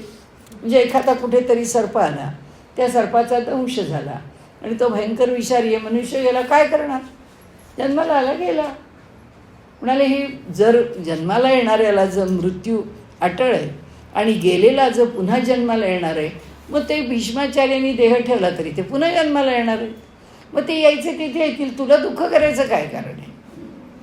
म्हणजे हे दोन्ही तुझे पर्याय काही खरे नाही आहेत. म्हणून ते आता म्हणतात अव्यक्तादीनी भूतानी व्यक्त मध्यानी भारत. आपण मध्यात फक्त व्यक्त होतो. ही सगळी भूतं मात्र जी आहेत तर ती सगळी एरवी आपल्याला दिसत नाहीत, दृश्य नाही. त्यांचं जगत काय आहे आपल्याला माहीत नाही. हे जन्मण्यापूर्वीसुद्धा शरीरात नव्हते. आता जन्मात आम्ही आलो आहे, त्या जन्मामध्ये आम्ही म्हणजे या लोकावरती आम्ही शरीराने आहोत, मध्यंतरी व्यक्त झालो आहोत आणि नंतरही ह्या शरीराने असणार नाही. हे शरीर असणारच नाही. या शरीरावर किती प्रेम करशील? म्हणून समर्थ सारखे म्हणतात ना, ती देहबुद्धी ते आत्मबुद्धी करावी. देहावरती आमचं प्रेम आहे हे दूर करावं, आत्म्यावरचं प्रेम वाढवत जावं वगैरे वगैरे. परंतु आता ते त्याला म्हणतात की हे जर शाश्वत आहे, तू का काळजी करतोस? ते म्हणाले हे एक प्रकार झाले, हे 2-3 तर्क उभे केले. आता चौथा तर्क म्हणाले, या आत्म्याबद्दल लोकांना आश्चर्यच वाटतं, आश्चर्यवत पश्चित. त्या आत्म्याकडे कोणी आश्चर्याने पाहतात, तर कुणी त्या काही वस्तू आहे आश्चर्यकारक, तसंच म्हणाले कुणी याच्याविषयी आश्चर्य केल्यासारखं बोलत राहतात, कोणी त्या आत्म्याबद्दल आश्चर्य केल्यासारखं ऐकत राहतो, पण त्या आत्म्याला जाणत नाहीत. काय करणार? आपण जे नेहमी उदाहरण देतो की ते जे गॉड पार्टिकल शोधायला निघालेली माणसं आहेत, त्यांनी त्यांच्या त्या लॅबोरेटरीच्या कमानीवरतीच लिहिलं आहे की God is the creator of the universe. जर तो जगाचा निर्माता आहे, तो गॉड पार्टिकल आणखीन कुठे शोधणार आहात? त्या गॉडच्या कॅरेक्टरिस्टिक्स शोधायला जाणं, त्याची लक्षणं बघायला जा की काय लक्षणं आहेत. तुम्हाला माहिती आहे लॅबमध्ये ती मिळणार नाही आहे. म्हणून तर आधी भगवंतांनी लक्षणं सांगितली की तो कसा आहे, निर्गुण आहे, निराकार आहे, अमुक आहे, तमुक आहे. ते 4-5 श्लोक घेतले त्यांनी आणि सांगितलं की बाबा रे, तो असा आहे, तो काही दिसण्यासारखा नाही, आणि तू तर्कामध्ये प्रत्येक गोष्ट आणतोयस. कर ना हे सगळे तर्क. या तर्काप्रमाणे लौकिक तर्काने गेलास तरीसुद्धा तुला वेगळं काही प्राप्त होणार नाही.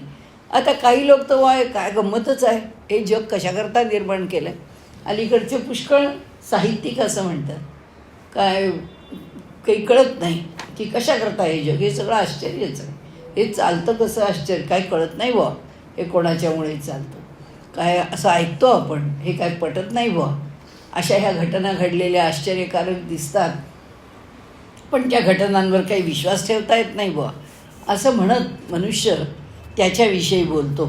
आणि ते पुढे म्हणतात, देहि नित्यम अवध्योयम देहे सर्वस्य भारत तस्मात सर्वाणी भूतानी नत्वम शिवचितुमर्हसि.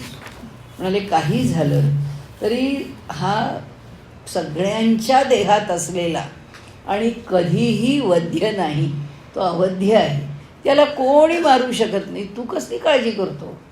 तू त्या भीष्माचार्यांच्या अंतःकरणामध्ये असलेल्या, हृदयात असणाऱ्या त्या आत्मतत्वाला काही तू मारू शकत नाही. कुठलं मोठेपण, कुठला अहंकार, कुठलं कर्तृत्व तू तुझ्याकडे घेतोस?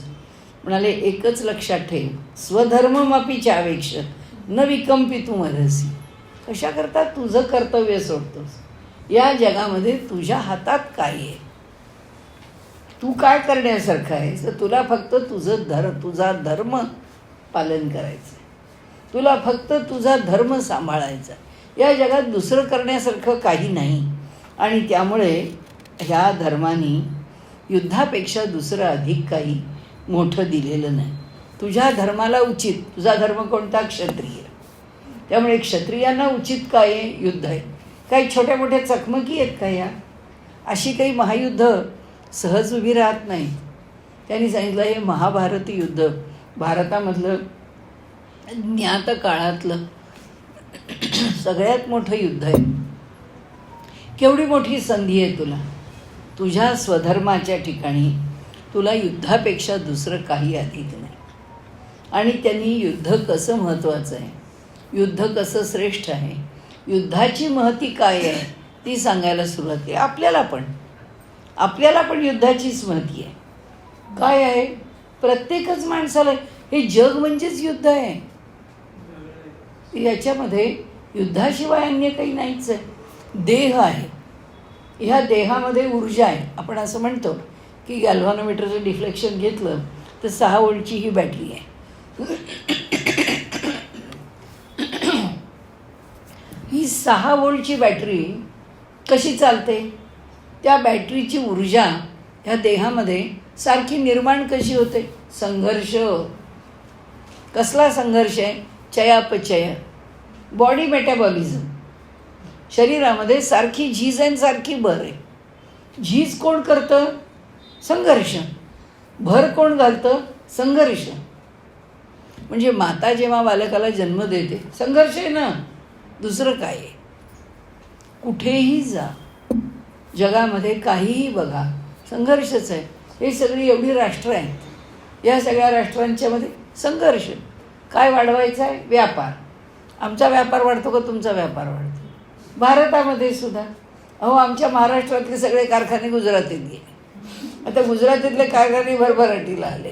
मग आम्ही म्हटलं UPमध्ये योगींनी तर नवीनच कारखाने घेतले, जगभरातल्या लोकांशी कोलॅबरेशन करायला सुरुवात केली. आमच्याकडे देवेंद्र फडणवीस पुन्हा आले, आम्ही पुन्हा जगामध्ये सुरुवात केली या कारखानदारीच्या करता. आता एक प्रकरणच येऊन बसलं आहे. कालचा तो महाराष्ट्र भूषण पुरस्कार देऊन एक वाद घडून बसले. आता काय येणार आहे कोणाला माहिती त्यांच्या अंगावरती, कारण एवढी माणसं गेली बिचारी. आणि हे अर्थात त्याच्यामध्ये त्यांची चूक नाही, पण येणाऱ्या लोकांच्या करता काय जे असेल ते तो भाग सोडून द्या आपल्याला, आता तो नको. पण शेवटी सगळ्यातच संघर्ष.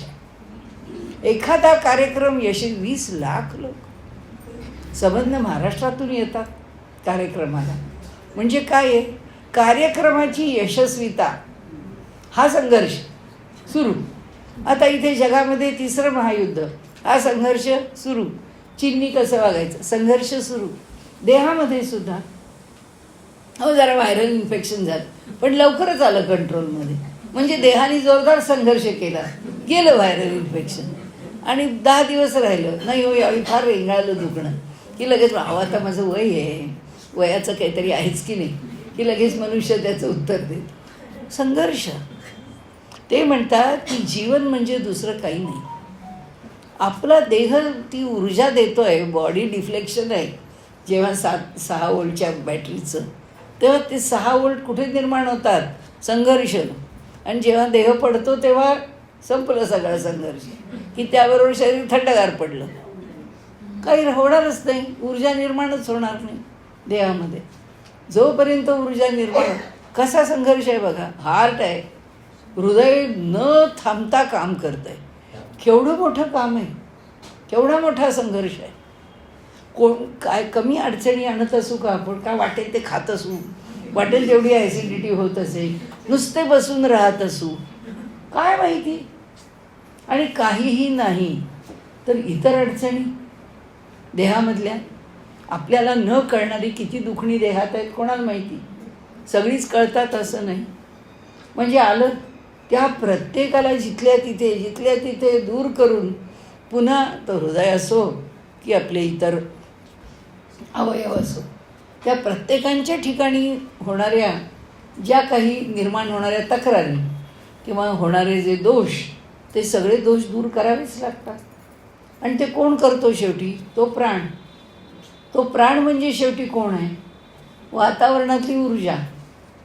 देहामध्ये बॉडी किंवा शरीर जी ऊर्जा निर्माण करतं, ती ऊर्जा कशी निर्माण होते. संघर्ष करून रात्रभर झोपलो की आम्ही आरामात झोपलेलो, पण चैन त्या प्राणाला नाही आहे. तो प्राण रात्रभर झगडत राहतो आमच्याकरता, की पाय दुखलेत, दमलेत, उद्या सकाळपर्यंत पुन्हा पाय ताजे तवाने झाले पाहिजे. हे जरा जास्त कमी खाल्लं आहे, आज त्याचं पोटातलं अन्न पचवलं पाहिजे, म्हणजे उद्या त्याला त्रास होता कामा नये. किंवा त्याच्यावरती मानसिक ताण पुष्कळ आहेत, त्याच्या हृदयापर्यंत तो मानसिक ताण जाता कामा नये. त्या हृदयाला तंदुरुस्त करून ठेवा, त्याला ताजं तवानं बनवून ठेवा. दुसऱ्या दिवशी सकाळी उठताना त्या प्राणाला तो शिकस्त करतो. आपल्याकडे खूप छान शब्द आहे तत्त्वज्ञानात. प्राणाची शिकस्त केली, प्राणाची बाजी लावली. प्राण रोज बाजी लावतो, त्याची रोज बाजी प्राणाची. आणि म्हणून त्यांनी सांगितलं, अरे अर्जुना, कर्तव्य काय असतं. कर्तव्य म्हणजे रोज संघर्ष आहे. हे जग म्हणजे संघर्ष आहे. इथे संघर्षाशिवाय मनुष्य जिवंतच राहत नाही. आणि संघर्ष करायला तू का अडचण मानतोस, हा प्रत्येकाचा धर्म आहे. अरे प्रत्येक पेशीला कळत आहे मला संघर्ष करायचा, आणि तुझ्यासारख्या शहाण्या माणसाला कसं कळत नाही. आणि म्हणून म्हणाले, इथे एवढं मोठं युद्ध या ठिकाणी उभं राहत. आपोआप परिस्थितीच अशी निर्माण झाली की हे महायुद्ध आलं. सामान्यतः काय होतं, चकमकी होतात. या शेजारच्या राज्यातल्या लोकांनी काहीतरी केलं, अमक्यांनी आपल्या सीमेवरच काही घुसखोरी केली, किंवा काही कोणी आणखीन काही वेगळं प्रकारचा व्यवहार केला की आपल्याला त्याला समज द्यावी लागली. आणि म्हणून त्या राज्याबरोबर लहान मोठ्या चकमकी झाल्या. पण अरे आता महायुद्ध, आज एवढं मोठं महाभारत युद्ध उभं राहिलं, ते साधं नाही आहे. यदृच्छया उपपन्नम स्वर्गदारम अपावृतम. स्वर्गाला जाण्याचं दारच मोकळं करून ठेवलं. सरळ आहे, हे तुझ्या का मनात येत नाही. या युद्धात जे होईल ते सुखिना हा क्षत्रिय हा पार्थ लभंत युद्धम विदृशम. म्हणाले भाग्याने मिळतं. सुखीनं हा भाग्यवान लोकांना, हे क्षत्रिय भाग्यवान आहेत की ज्यांच्या नशिबी हे युद्ध आले. आणि त्यामुळे म्हणाले ह्या युद्धामध्ये हे स्वर्गाचं उघडलेलं द्वार तुला दिसत नाही. म्हणाले आणि म्हणून जर तू धर्मसंग्रामम न करिष्यसी ततः स्वधर्मम कीर्तीम च हित्वा पापम अवाप्स्यसी. सगळ्या गोष्टी इथे सांगून टाकलं. तुझी कीर्ती राहणार नाही, तुझ्या ठिकाणी स्वधर्माचं पालन नाही म्हणून दोष निर्माण होईल आणि पापाचा धनी होऊन राहशील. आणि अशा प्रकारे त्यांनी ही अकीर्ती ही म्हणाले खरी ना संभावित, आणि शब्द फार सुंदर वापरला, संभावितस्य चाकीर्ती मरणाद अतिरिच्यते. संभावित माणसाला ही अकीर्ती ही मरणाहून वगैरे त्याला काही, म्हणजे मला नेहमी जसं जसं मोठं झालं ना तशा तशा या मोठ्या माणसांच्या बोलण्याच्या काही काही गोष्टींचा अर्थ कळतो. आता रात्री झोपायच्या वेळी माझे वडील देवाला नमस्कार करायचे तेव्हा जोरात म्हणायचे देवाला नमस्कार, लज्जा राख प्रभो. म्हटलं लज्जा राख काय, म्हणजे आम्हाला असं वाटतं काय लाज राख म्हणतात. भगवंतानी आपली लाज राखावी असं म्हणण्यासारखं काय आहे.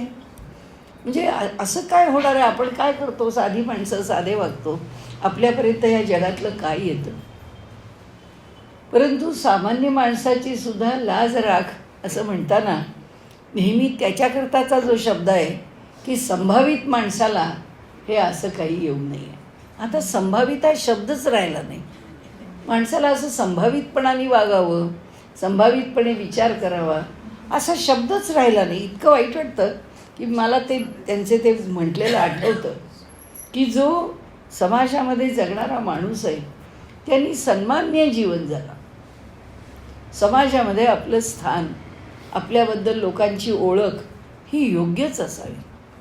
आणि त्याकरता भगवंता असा प्रसंग येऊ नये. मला काल परवा पुन्हा त्यांच्या त्या बोलण्याची आठवण झाली.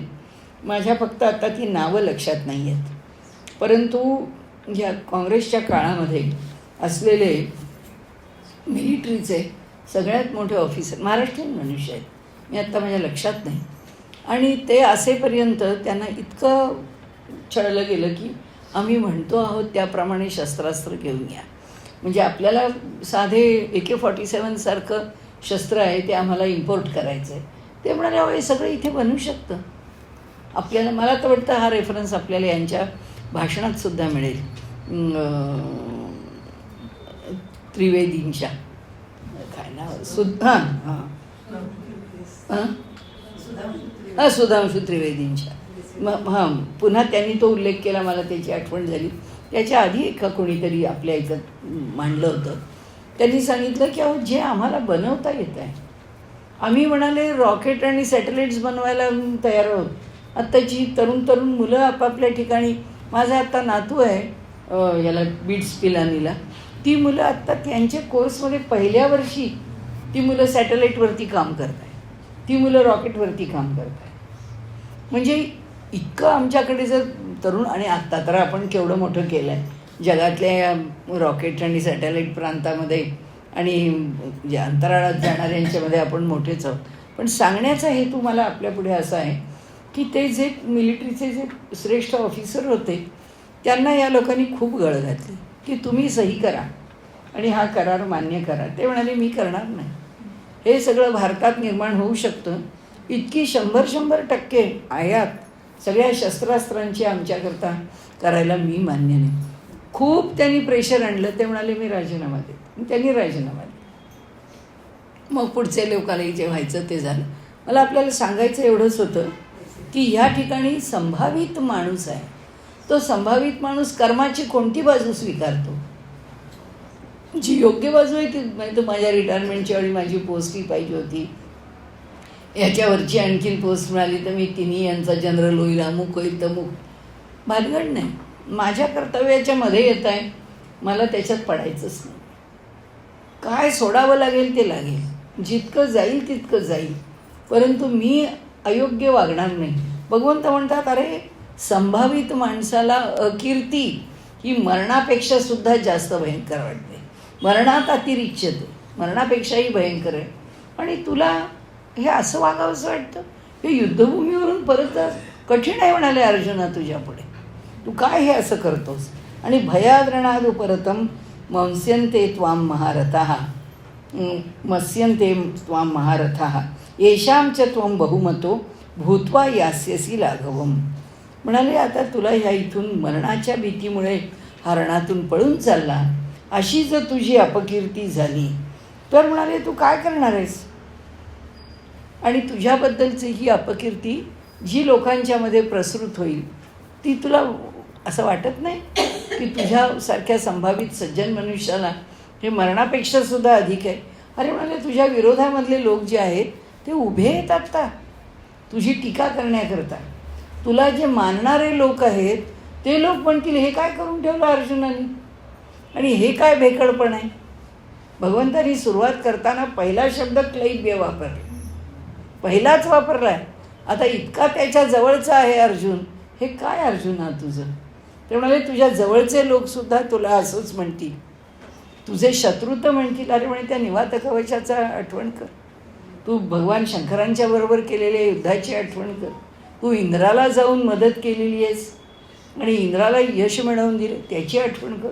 पराक्रम केवढा तुझा, आणि एवढा पराक्रमी वीरपुरुष तू, आणि असा कसा अशी अपकीर्ती घेणार तू. म्हणाले हे बरोबर नाही आहे. आणि म्हणाले ही जी तुझं वागणं आहे हे लोक तुझ्या बाबतीत अवाच्यवादांचे बहुन वदिष्यंती, खूप बोलतील. जे बोलू नये असं तुझ्याबद्दल बोलतील, तुझ्या अहिताची इच्छा करतील, तुझी निंदा करतील, तुझ्या सामर्थ्यावरती पुष्कळ शिंतोडे उडवतील, सामर्थ्य आणि पराक्रमावरती. तो दुःखतरम नुकीम, त्याच्यापेक्षा आणखीन दुःखाचं काही आहे. इथे म्हणाले साधा विषय स्वकर्तव्याचं आचरण आहे. हतो वा प्राप्स्यसि स्वर्ग. एक तर इथे युद्धामध्ये पडशील म्हणजे धारातीर्थी पडशील, नाही तर यशस्वी होशील. दोन्ही गोष्टी वाईट नाहीत. युद्धात धारातीर्थी पडलास तरी स्वर्गाचीच प्राप्ती आहे, जिंकलास तरी राज्याचा उपभोग होईशी. जित्वा वा भोक्षसे महिम, दोनपैकी एक काहीतरी होईल. तस्मात् उत्तिष्ठ कौंतेय, उड बाबा आता आणि युद्धाय कृतनिश्चय, आणि युद्धाकरता तयार हो. आता त्यांनी सांगितलं की ह्या कर्तव्याच्या ठिकाणी भूमिका जर काही असेल ती आपण थोडक्यात घेऊन 40वर थांबू. सुखदुःखे समे कृत्वा लाभालाभौ जयाजयो. म्हणाले जय आणि पराजय या दोन गोष्टी, लाभ आणि अलाभ. नंतर सुख आणि दुःख समे कृत्वा. सुख आणि दुःख या दृश्य गोष्टी आहेत. आम्हाला सुख झालं, आम्हाला दुःख झालं, आम्हाला लाभ झाला, आमचा नुकसान झालं, आम्हाला जय झाला, आमचा पराजय झाला. परंतु सुखदुःखाच्या मध्ये जी तुझ्या अंतःकरणाची स्थिती आहे ती स्थिती लक्षात घे. आणि त्या ठिकाणी सुखदुःखाच्या बाबतीमध्ये तू पूर्णपणे अलिप्त. त्यांनी मला दुःख झालं आहे ना, भीष्माचार्यांना आणि द्रोणाचार्यांना युद्धात मारायचं सोडून दे. यातला लाभ अलाभ, जय पराजय, सुख दुःख हे सगळं सोडून दे आणि तुझ्या कर्तव्याशी एकनिष्ठ राहा. मार्ग ज्ञानाचा आहे, पण शिकवतायत गोष्ट कर्तव्याची. लक्षात ठेवायला हवं की त्यांनी कशा प्रकारे भगवद्गीताकारांनी सर्व मार्गांचा उहापोह केला आहे. आता ते म्हणाले मी तुम्हाला सांगतो, एषा ते अभिहिता सांख्ये बुद्धी. ही जी मी तुला सांगतोय ना पार्था, ही बुद्धी जी मी तुला सांगतो आहे ती ज्ञानयोगाच्या विषयीची. आत्तापर्यंत काय सांगितलं त्यांनी? ज्ञानयोग सांगितलं. म्हणजे प्रत्येक कर्तव्याच्या मागे भूमिका ज्ञानाने कशी तयार करावी लागते. कर्म करणं काही असं ढिलंपालं काम नाही आहे. असं रस्त्यावरनं जाता जाता सोपं काहीतरी दिसून गाडीवर घेतलं इतकं ते सोपं नाही आहे. कर्माची अवहेलना आज जी केली जाते त्याचं कारण असं आहे की मनुष्याला शिस्तशीर काही करायला नको आहे. त्याला त्याच्या मनाला चला बरं 1-2 व्याख्यानं ऐकली, चला आम्ही संप्रदायाचे आहोत असं म्हटलं, त्यांचे 1-2 काही शिबिरं असतील अटेंड केली, बस झालं. त्याच्यामध्ये आपल्याला काही करायचं आहे. आणि म्हणून ते काय होतं, आता सगळ्यांनीच आपापली पाल मांडलेली आहे. त्यामुळे प्रत्येकाला आपल्याकडे माणसं कशी येतील आणि आपला संप्रदाय कसा वाढेल. मग त्याच्याकरता तिथे इतकं सोपं आहे, आमच्याकडे आणखीन सोपं आहे. तिथे इतकी गंमत आहे, आमच्याकडे त्याच्यापेक्षा अधिक गंमत आहे. गुरुही नाचतोय, शिष्यही नाचत आहेत. चला तिथे कोणाला नाचायला मिळतं आहे का न मिळतं आहे. परदेशी नाचत आहेत, आम्ही हिंदू नाचतो आहे. सगळी गंमत आहे. आणि म्हणून ते इथे म्हणतात की हे जे सगळे विषय आहेत, म्हणजे ज्या प्रकाराने आज अध्यात्म आपण पाहतो आहे त्या पद्धतीने अध्यात्माचा विचार आमच्या देशात केलेला नाही. हे जे बाहेर बघायला मिळतं ते अध्यात्म नाही. जे साधना करायला सांगत नाही ते अध्यात्म नाही. साधना पाहिजे, नुसते शब्दाचे खेळ आणि बुडबुडे म्हणजे अध्यात्म नाही. काहीतरी ऐकत राहणे, ऐकायचं आहे काय, आधी काहीतरी करा. पूर्वीच्या काळी तर लोक म्हणायचे, अहो पत्र लिहून, अहो मला फार अगदी वाटत होतं तुमच्याकडे लग्नाला यावं, पण काय करणार, मी काही तिथे येऊ शकत नाही. पण एक लक्षात घ्या, मी मनाने तुमच्या कार्यातच आहे. लिहिताना तो तिथून पत्र लिहितो आहे बघा, तुम्ही माझ्या मनाने कार्यात असाल की नसाल मला माहीत नाही, शरीराने इथे उपस्थित व्हा, कार्याला उपस्थित व्हा. तसं आहे. तुमचं अध्यात्म काय आहे की नाही माहीत नाही तुमच्या डोक्यात, पण शरीराने करा. शरीराने झालंच पाहिजे. कारण शेवटी कर्म हा विषय आहेच. योग घेतला तरी कर्मच आहे, भक्ती घेतली तरी कर्मच आहे, आणि कर्मकांड हा भागच नाही आहे. कर्माशिवाय पुढं जातच नाही काही. आणि म्हणून ते सांगतात, एषा ते विहिता सांख्ये बुद्धियोगे विमां शृणु बुद्ध्यायुक्तो यया पार्थ कर्मबंधम प्रहास्यसी. म्हणाले, हे पार्था, ही जी बुद्धी आहे, तुला मी जी ज्ञानयोगाच्या विषयीशी सांगतो आहे, बुद्धियोगे तू इमाम शृणु, ही जी बुद्धी आहे हीच आता मी तुला सांगतो. ती कशी आहे? निष्काम कर्माची आहे. हे आत्ता जे काही शाब्दिक खेळ सांगितले, तू शाब्दिक खेळच केलेस. तुझा हा जो प्रज्ञावाद आहे ना, त्या प्रज्ञावादाकरता तुला तुझ्याच तर्काने तुला उत्तर दिलं. आणि जे तर्काने उत्तर देणं आहे आणि तर्काने विषय समजून घेणं आहे तो ज्ञानयोग आहे. आता तुला या ज्ञानयोगाच्या विषयी सांगितलं. आता काय करतो म्हणाले, आता कुठला योग सांगतो तुला? हा योग निष्काम कर्माचा योग आहे. आता इमाम, हा आता येणारा योग जो आहे तो निष्काम कर्म सांगणार आहे. आणि ह्या बुद्धीने युक्त झालेला तू आता कर्माचं बंधन चांगल्या प्रकाराने तोडून टाकशील. कोणत्या योगाने? कर्माच्या योगाने. म्हणजे एकम सांख्यमच योगमच य पश्यती स पश्यती, त्यातला सांख्य तुला सांगितला. सांख्य ऐकून काही फरक नाही पडणार, पण कर्मयोग जेव्हा तू ऐकशील तेव्हा त्या कर्माच्या माध्यमामधून तू तुझ्या ठिकाणी असणारी जे कर्माच्या बंधनाची बुद्धी आहे, कारण तुला पाप आहे, कुलसंकर आहे, कुलधर्म कुलाचार आहेत, त्यांच्या नाशाचं भय आहे. हे सगळं जे भय आहे ते तुझ्या अंतःकरणातून निघून त्या कर्माचं जे बंधन आहे ते बंधन तुझ्यापासून आपोआप अलिप्त होईल, असा योग मी तुला सांगतो. आणि त्याच्यामध्ये सगळ्यात मोठं आश्वासन आहे, ते घेऊन आपण पुढच्या वेळी बघू. स्वल्पमप्यस्य धर्मस्य त्रायते महतो भयात. हा धर्म कसा आहे म्हणाले, स्वल्प आचरला, फार नाही, स्वल्प जरी त्याचं आचरण केलं तरी महान भय दूर होतात. प्रत्यक्ष कर्माने करत गेलास की त्याचे लाभ काय ते त्यांनी आधीच सांगितले.